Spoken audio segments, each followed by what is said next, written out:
California took a tragic turn when disaster struck unexpectedly. The incident involved two aircraft, a massive Boeing 737 preparing to land and a smaller Fairchild Metroliner stationary on the runway.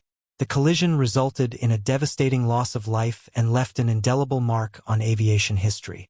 This is the story of the Los Angeles runway disaster, a tragedy that unfolded due to a series of errors and miscommunications and the crucial lessons learned from it.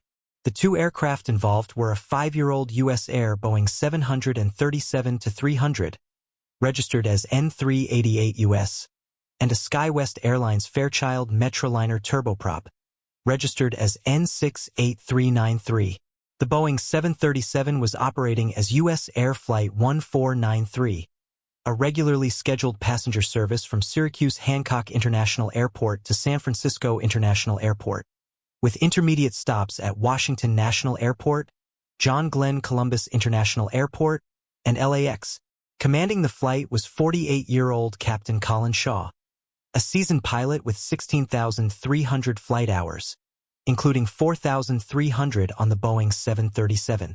Assisting him was 32-year-old First Officer David Kelly, who had logged 4,300 flight hours, with 982 on the Boeing 737.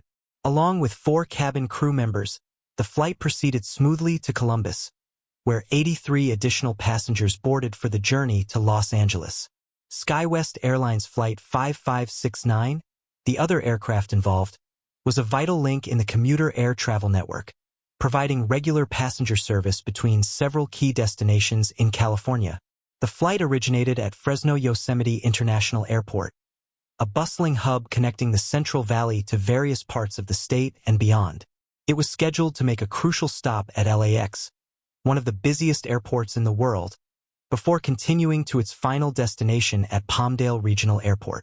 Commanding the flight was 32-year-old Captain Andrew Lucas, who had accumulated 8,800 flight hours, including over 2,000 on the Metroliner. Assisting him was 45-year-old First Officer Frank Applegate, who brought his own wealth of experience to the cockpit, with more than 8,000 flight hours, including 1,363 on the Metroliner. The Fairchild Metroliner, a 19-seat twin turboprop, was a common sight at LAX in 1991, frequently used by SkyWest and Wings West Airlines for regional flights. At LAX, the runways are exceptionally long, providing ample space for a variety of aircraft. Due to this extensive length, smaller aircraft like the Metroliner typically do not require the full runway for takeoff. Instead, they often use the middle portion of the runway, a standard procedure that was in place on the evening of the collision. The crew of SkyWest Airlines Flight 5569 contacted the control tower to request clearance for takeoff, asking permission to use intersection 45 on runway 24L. This allowed them to efficiently utilize the runway without requiring its full length, a common practice for shorter aircraft like the Metroliner. At that time, operations in the LAX control tower were running smoothly. Several controllers were on duty, each responsible for managing different aspects of airport traffic. The controllers were organized by both phase of flight and location, with one group managing the southern runways and another handling the northern runway complex.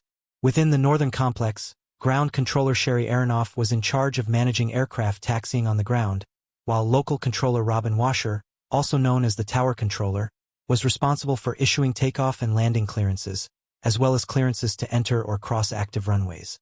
Washer's jurisdiction extended from the point where the ground controller's responsibilities ended, specifically at the taxiway leading to the head of runway 24L. This division of duties ensured a structured approach to managing the busy airfield. The control tower granted SkyWest's request and instructed the crew to inform them once the aircraft was correctly aligned and ready for departure. This procedure was intended to ensure that the runway was clear and that the aircraft was in the appropriate position to safely initiate takeoff. The crew acknowledged the instruction and prepared to follow the guidelines for a smooth and coordinated departure. Once SkyWest Airlines Flight 5569 was properly aligned on runway 24L, the crew contacted the control tower to confirm they were cleared for departure from their current position on the runway.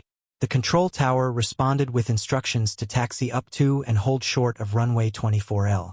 The SkyWest pilot confirmed receipt of the message. Meanwhile, U.S. Air Flight 1493 was approaching LAX. Captain Shaw contacted the control tower to report the aircraft's position and request permission to land. After being cleared for an instrument approach to runway 24R, Captain Shaw reported to the control tower that he could see the runway. With this visual confirmation, the controller adjusted the flight's landing instructions, authorizing a visual approach and permitting the aircraft to land on runway 24L instead. After completing its preliminary tasks, Air Traffic Control handed off the management of U.S. Air Flight 1493 to the LAX tower. This transfer involved passing the flight's control and communication responsibilities to the tower controllers, who would now be responsible for directly managing the aircraft's approach, landing, and ensuring safe coordination with other aircraft and runway operations at the airport. Captain Shaw then radioed the LAX tower, anticipating clearance to land, and formally requested permission for landing on runway 24L, following the earlier approval for a visual approach. However, the controller at LAX was occupied managing multiple aircraft and did not immediately respond to the inbound U.S. Air Boeing 737. This lapse in communication added to the chaos of coordinating air traffic during the critical moments of the flight's approach, moments that would soon end in tragedy. The controller, under the pressure of managing multiple aircraft, mistakenly assumed that runway 24L was clear and free of any obstructions. Typically, local controller Robin Washer would receive information about incoming aircraft through paper progress strips, which contained essential details about each flight, including its intentions and current status. These strips were prepared by the clearance delivery controller while the aircraft was still at the gate. However, in the case of Wing's West Flight 5072, Washer did not receive a progress strip. Without this crucial information, she was left unaware of the flight's location or its specific intentions, creating a gap in the situational awareness necessary for managing runway operations effectively. Washer asked the tower supervisor for assistance in locating the flight progress strip for Wing's West Flight 5072. After a brief search, the strip was discovered in a stack of paperwork at the clearance delivery station. It turned out that the clearance delivery controller had forgotten to pass it along to the local controller station, which led to Washer's lack of information about the flight. Based on the assumption that the runway was clear, the controller issued clearance to Captain Shaw of U.S. Air Flight 1493, authorizing him to land on runway 24L. However, the controller had overlooked the fact that SkyWest Airlines Flight 5569 was positioned at intersection 45 on the same runway, preparing for takeoff. This oversight set the stage for a catastrophic collision. As U.S. Air Flight 1493 prepared for its landing, First Officer Kelly informed Captain Shaw that the runway appeared to be clear and unobstructed. This assessment was based on their observation from the cockpit and the assumption that the landing clearance was valid, given that the controller had authorized the landing without any immediate feedback on the runway's current status. First Officer Kelly's confirmation added to the belief that the approach was proceeding safely, a reassurance made under the false assumption that there were no other aircraft on the runway. It did not account for the presence of SkyWest Flight 5569, which was still waiting at intersection 45, a dire oversight. Following a picture-perfect landing, Captain Shaw initiated the process of slowing down U.S. Air Flight 1493. He applied the aircraft's brakes to reduce its speed and engaged the reverse thrust to further aid in deceleration. Reverse thrust involves redirecting the engine's thrust forward to help slow the aircraft down more rapidly. Together, these measures were crucial for safely bringing the Boeing 737 to a complete stop on runway 24L. This routine procedure was essential for ensuring a controlled and safe landing, allowing the aircraft to clear the runway and prepare for taxiing to the gate. However, in a harrowing moment of catastrophe, the Boeing 737 piloted by Captain Shaw collided with the rear of the SkyWest Metroliner. The crash happened suddenly and with no opportunity for evasive action, as the Metroliner was still positioned at intersection 45 on runway 24L. The force of the impact was devastating, resulting in a catastrophic explosion and fire. All 12 passengers and crew members aboard the Metroliner perished instantly. After the catastrophic collision, the SkyWest Metroliner was engulfed in a fierce blaze as the impact triggered a violent fire.